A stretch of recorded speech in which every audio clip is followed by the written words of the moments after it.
오늘도 새벽 기도회 자리에 나오신 성도 여러분을 진심으로 환영합니다. 우리 함께 샘물의 기도를 드리겠습니다. 마음 모아 샘물의 기도를 하나님께 드립니다. 먼저 우리의 믿음을 고백합니다. 시몬 베드로가 대답하여 이르되 주는 그리스도시요 살아계신 하나님의 아들이시니이다. 아멘. 가장 귀한 분을 선물해 주신 하나님, 내 평생에 가장 복된 일은 내가 예수님을 만난 것입니다. 그 예수님을 더욱 알아가고 사랑하는 2025년이 되게 하옵소서. 교회와 예배를 위해 기도합니다. 수고하고 무거운 짐진 자들아 다 내게로 오라. 내가 너희를 쉬게 하리라. 아멘. 참된 안식을 주시는 주님, 매주 예배를 통해 쉼과 회복을 경험하게 하옵소서. 온유하고 겸손하신 주님을 닮기 위해 마음과 정성을 다해 예배드리는 참된 예배자가 되게 하옵소서. 목장과 VIP를 위해 기도합니다. 이와 같이 작은 자 중에 하나라도 잃는 것은 하늘에 계신 너희 아버지의 뜻이 아니니라. 아멘. 잃어버린 영혼을 애타게 찾으시는 주님, 뜨거운 마음으로 VIP에게 다가가는 목장이 되게 하옵소서. 한 목장 한 영혼 세례 주기에 모든 목장이 참여하여 사람을 남기게 하옵소서. 다음 세대와 청년들을 위해 기도합니다. 하늘로부터 소리가 있어 말씀하시되 이는 내 사랑하는 아들이요 내 기뻐하는 자라 하시니라. 아멘. 우리를 자녀 삼아 주신 하나님, 다음 세대 자녀들이 하나님의 사랑받는 자녀임을 잊지 않게 하시고 존귀한 자녀답게 살아가게 하옵소서. 청년들이 나를 기뻐하시는 하나님 아버지로 인해 거친 세상 가운데서도 승리하게 하옵소서. 도움이 필요한 성도들을 위해 기도합니다. 예수께서 모든 도시와 마을에 두루 다니사 그들의 회당에서 가르치시며 천국 복음을 전파하시며 모든 병과 모든 약한 것을 고치시니라. 아멘. 약한 자를 긍휼히 여기시는 주님, 육신의 질병으로 고통받는 이들을 치유하여 주옵소서. 마음의 어려움으로 힘들어하는 영혼들을 위로해 주시고 경제적 고통으로 힘들어하는 이들에게 일용할 양식을 공급해 주옵소서. 나라와 선교를 위해 기도합니다. 그러므로 너희는 가서 모든 민족을 제자로 삼아 아버지와 아들과 성령의 이름으로 세례를 베풀고. 아멘. 온 땅의 주인이신 하나님, 이 나라가 주님의 통치를 받는 정의와 평화의 나라가 되게 하옵소서. 수고하는 선교사님을 통해 잃어버린 영혼들이 주님께로 돌아오게 하시고 모든 민족과 열방이 하나님을 예배하게 하옵소서. 우리와 늘 함께 하시는 예수님의 이름으로 기도드립니다. 아멘. 오늘 하나님께서 우리에게 주시는 말씀은 마태복음 11장 20절부터 30절까지 말씀입니다.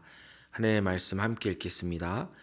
예수께서 권능을 가장 많이 행하신 고을들이 회개하지 아니하므로 그때에 책망하시되 화 있을진저 고라시나 화 있을진저 벳세다야 너희에게 행한 모든 권능을 두로와 시돈에서 행하였더라면 그들이 벌써 베옷을 입고 제에 앉아 회개하였으리라.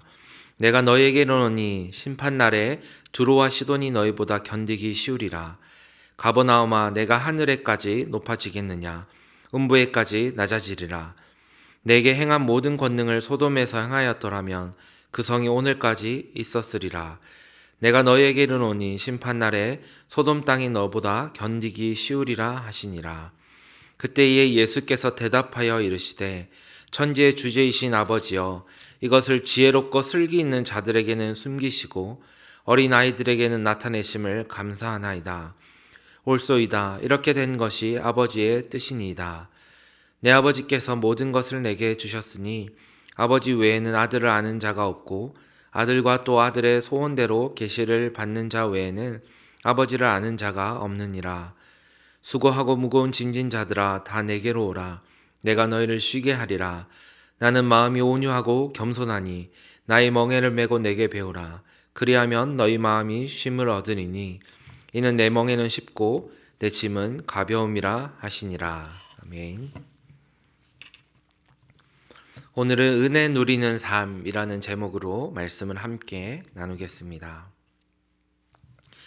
하나님 자녀들에게 가장 큰 복이 있다면 바로 하나님의 은혜를 날마다 누리고 하나님의 은혜 속에서 살아가는 것입니다. 우리의 믿음의 길, 믿음의 삶이 쉽지 않죠. 삶의 고난들도 찾아오고 또 유혹들도 있고요. 그래서 이 믿음의 길을 바르게 걸어가는 것은 오직 하나님의 은혜가 아니면 안 되며 하나님의 은혜 속에 거해야만 할 수 있는 것입니다. 저와 여러분들이 바른 신앙 안에 있는 것은 사실 정말로 하나님의 크신 은혜인 줄로 믿습니다. 오늘 말씀을 통해서 우리가 하나님의 은혜를 누리고 살아가는 그 방법을 함께 나누고자 합니다. 어떻게 하면 우리가 하나님의 은혜를 누리고 살아갈 수 있을까요? 첫째로 회개해야 합니다. 우리가 하나님의 은혜를 누리는 첫 번째 방법은 바로 회개하는 것입니다. 아마도 저와 여러분들 모두가 깊은 회개의 경험이 있으실 것입니다. 이 회개의 시간, 하나님 앞에서 하나님의 사랑하는 자녀가 엎드리는 시간이죠. 우리의 죄성을 인정하고 하나님의 그 완전하심 앞에 우리가 고백하는 시간이고 용서를 구하며 겸손히 나오는 시간입니다. 그러한 자세이고 그러한 삶입니다. 이 회개가 하나님께서 주시는 은혜를 누리는 중요한 시작이라고 할 수 있습니다. 사실 회개는 쉬운 것이 아니죠. 인간의 죄성을 인정해야 하는 것이고요. 그리고 자기 부인입니다. 또한 하나님의 존재를 믿으며 전능하시고 절대적인 신 그리고 창조주이시요 구원자이신 하나님을 고백하는 믿음이 담긴 것이 바로 회개입니다. 그러니까 회개는 정말 귀한 신앙의 고백이라고도 할 수 있습니다.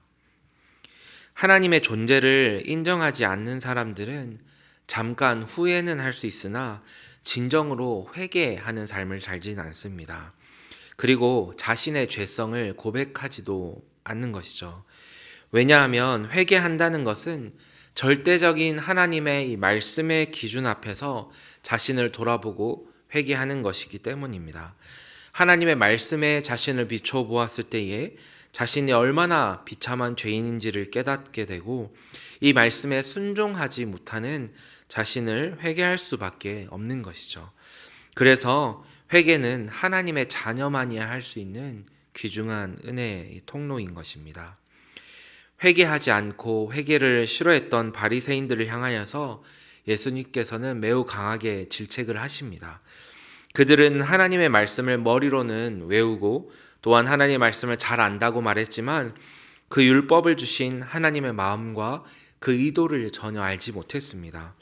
그리고 또한 오늘 본문 20절 말씀처럼 예수님께서 행하시는 권능과 이적들을 직접 많이 보고도 경험했음에도 회개하지 않는 사람들이 당시에 많이 있었습니다. 참으로 안타까운 일이 아닐 수 없죠. 그런데 또한 오늘 말씀은 동시에 오늘을 살아가는 우리를 돌아보게 하시는 그런 말씀입니다. 20절 말씀을 우리가 함께 읽어보겠습니다. 예수께서 권능을 가장 많이 행하신 고을들이 회개하지 아니하므로 그때에 책망하시되. 저는 이 말씀을 읽으면서 너무나 마음이 아프고 또한 눈물도 났습니다. 하나님을 믿는다고 하면서도 때로는 불순종하는 그런 완고한 저의 모습 그리고 우리의 모습이 떠올랐기 때문이며 또한 지금의 한국 교회를 향해 주시는 말씀과 같아서 정말 마음이 많이 아팠습니다. 하나님께서 이토록 은혜를 우리의 삶에 그리고 한국 교회에 많이 주셨는데 그리고 우리나라 자체가 하나님의 은혜로 말미암아 정말 세워진 나라이고 하나님의 은혜를 정말 많이 입고 회복된 나라인데 어느새 그런 수적인 부흥과 타성에 젖은 신앙으로 또 그 마음들이 높아지거나 변질되어 버린 것은 아닌지 그리고 하나님 앞에서 진실된 회개를 잊어버리고 외적인 성장만을 바라게 된 것은 아닌지 너무나 마음이 아팠던 것입니다. 사랑하는 성도 여러분, 회개는 전혀 부끄러운 것이 아니죠. 오히려 우리를 구원해 주신 하나님의 은혜에 매일 감사하면서 매일매일 그 십자가의 자리로 회개의 자리로 나오는 것이야말로 진정한 은혜의 길로 나오는 것입니다. 오늘 이 기도의 시간이 우리 자신을 돌아보는 회개의 시간이요. 또한 우리 한국 교회를 위해 함께 회개하며 기도하는 은혜의 시작이 되기를 우리 샘물교회가 한국교회의 회개의 은혜를 주도하는 귀한 교회가 되기를 간절히 소원드립니다. 아멘. 둘째로 우리는 순수해야 합니다. 하나님께서 주시는 은혜를 누리기 위해서는 우리가 하나님 앞에서 순수해야 합니다. 이 순수함은 그저 어리숙함이나 순진함을 의미한다기보다 오직 하나님을 바라보고 하나님만을 의지하는 것을 의미합니다. 예수님께서는 어린아이와 같아야 천국에 들어가리라 라고 우리에게 말씀하시죠. 오늘 본문 25절에도 지혜롭고 슬기 있는 자들에게는 숨기시고 어린아이들에게는 나타내신다 라고 말씀합니다. 이것은 그저 예수님께서 보시기에 어린아이들이 작고 예뻐서가 아니라 어린아이와 같은 자들은 온전히 하나님을 바라보는 사람, 그리고 온전히 하나님만을 의지하는 사람을 뜻하기 때문입니다. 좀 더 본문의 의미를 깊게 살펴보자면 어린아이와 같이 자란 그러한 사람들, 어린아이와 같은 자라는 것은 온전히 하나님의 말씀을 참으로 믿고 참으로 의지함으로 예수 그리스도를 하나님의 아들로 믿고 또한 메시아로 고백하는 사람들이라는 뜻입니다.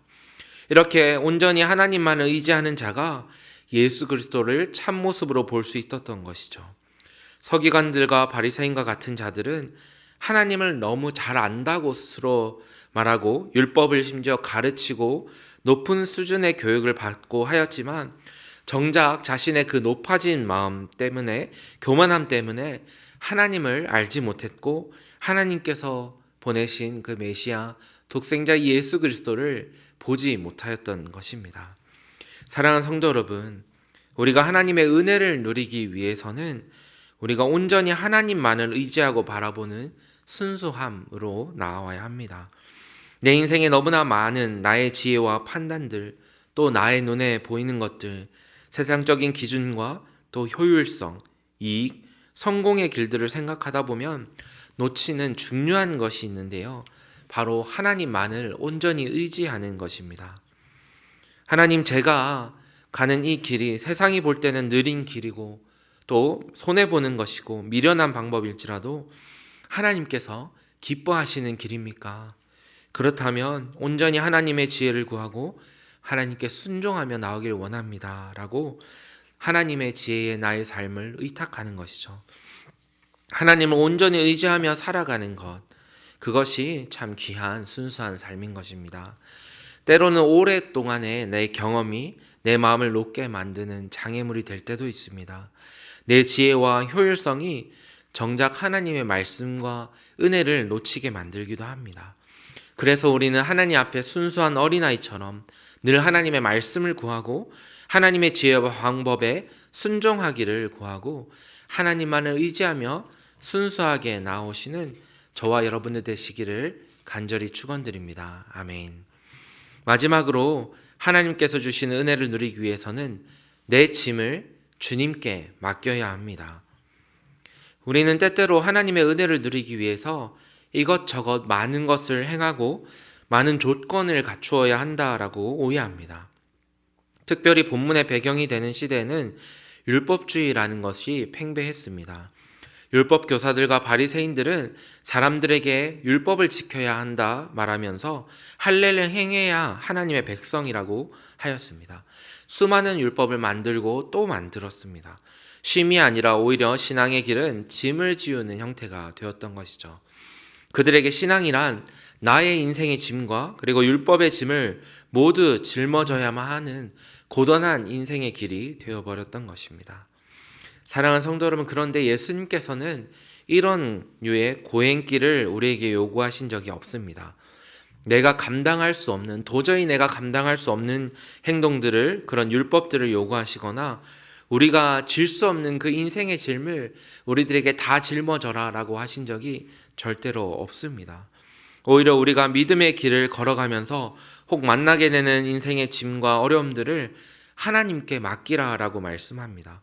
기도로 맡기고 신뢰하며 하나님께 맡기라 라고 말씀하시죠. 제가 많은 사역자분들과 선교사님들을 만나면서 정말 놀라운 점이 하나 있습니다. 바로 선교를 생각하거나 우리가 사역을 생각할 때 어떻습니까? 도대체 이 목사님과 선교사님들이 이 어려운 길을 어떻게 가시나 생각이 들고 그저 그 길이 고난의 길만 같아 보이고 인생의 짐을 잔뜩 지고 가는 그런 어려운 삶 같아 보이죠. 그런데 정작 그 길을 가고 있는 당사자 선교사님들과 목회자분들은 그런 마음으로 그 삶을 살아가는 것이 아니라 모두가 한결같이 하나님의 은혜로 이 사역을 하고 있다. 하나님의 은혜로 이 삶을 살아가고 있다라고 고백하시는 것입니다. 그러니까 이 사역의 길이 고난의 길이 아니라 오히려 하나님의 은혜를 누리는 삶으로 사역으로 살아가고 있는 것입니다. 십자가의 길, 물론 그 십자가는 무거워만 보이고 두려워만 보일 수 있습니다. 분명 내 힘으로는 도저히 이 믿음의 길을 걸어갈 수 없어 보이고 혹 때로는 우리가 믿음으로 살아가다가 고난을 맞이하기도 합니다. 비난을 받을 수도 있고 믿음으로 산다고 하여 세상에서 왕따를 당할 수도 있습니다. 그런데요, 우리가 믿음의 길을 걸으면서 그 짐을 다 주님께 맡기는 것입니다. 그리고 주님과 교제하면서 주님을 의지하며 나아갈 때에 그 짐은 주님께서 대신 져주는 것이죠. 그리고 우리의 삶을 바로 하나님께서 순간순간마다 인도해 주시는 것입니다. 힘들 때가 있지만 우리가 알 수 없는 은혜의 참 신비한 하나님의 은혜의 신비와 힘과 능력과 지혜로 그 십자가를 우리가 능히 질 수 있도록 하나님께서 붙들어 주시는 것이죠. 우리 아버지 하나님은 참 온유하신 분입니다. 그리고 우리 예수님은 겸손하며 사랑이 많으신 분입니다. 또한 우리 성령님은 우리와 늘 함께 하시며 우리를 붙들어 주시는 분이십니다. 내 짐은, 내가 감당치 못할 짐은 모든 것을 주님께 기도로 맡기는 것입니다. 그때에 내가 지겠다라고 우리에게 말씀해 주십니다. 감당할 힘과 지혜와 능력도 하나님께서 우리에게 허락해 주시는 것이죠. 30절 말씀입니다.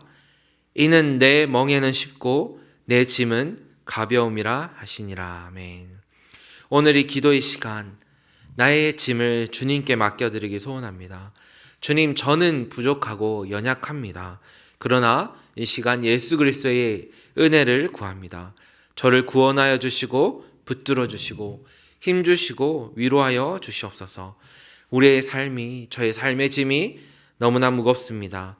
제가 해결할 수 없습니다. 주님 은혜로 역사하여 주옵소서. 하나님께서는 이러한 우리의 기도에 응답하시는 분이시요 친히 그 짐을 짊어져 주시는 분이십니다. 그러므로 내 짐을 주님께 맡겨드림으로 하나님께서 주시는 은혜를 경험하시고 누리시며 살아가시는 저와 여러분들 되시기를 간절히 축원드립니다. 아멘. 우리 말씀을 기억하며 기도하실 때 하나님의 은혜를 누리는 삶을 살기를 소원합니다. 이 시간 회개하며 나옵니다. 주 예수 그리스도의 십자가의 죄사함의 권세로 우리를 새롭게 하시고 회복하여 주시옵소서. 또한 오직 하나님을 의지하는 순수한 믿음으로 나오며 저의 짐을 주님께 맡겨드립니다. 우리의 삶을 인도해 주시고 해결하여 주시고 능히 감당할 힘과 능력을 더하여 주옵소서라고 기도하시고 교회를 위해 기도하실 때 모든 목장에 은혜를 더하시고 한 영혼 한 영혼 귀하게 세워져 갈 수 있도록 목장을 위해 기도해 주시고 청년부 겨울 수련회가 진행 중에 있는데 안전하게 진행되고 하나님께서 주시는 말씀이 우리 청년들의 마음과 삶에 새겨질 수 있도록 이 시대에 귀한 하나님의 일꾼들로 자라날 수 있도록 함께 기도하시겠습니다.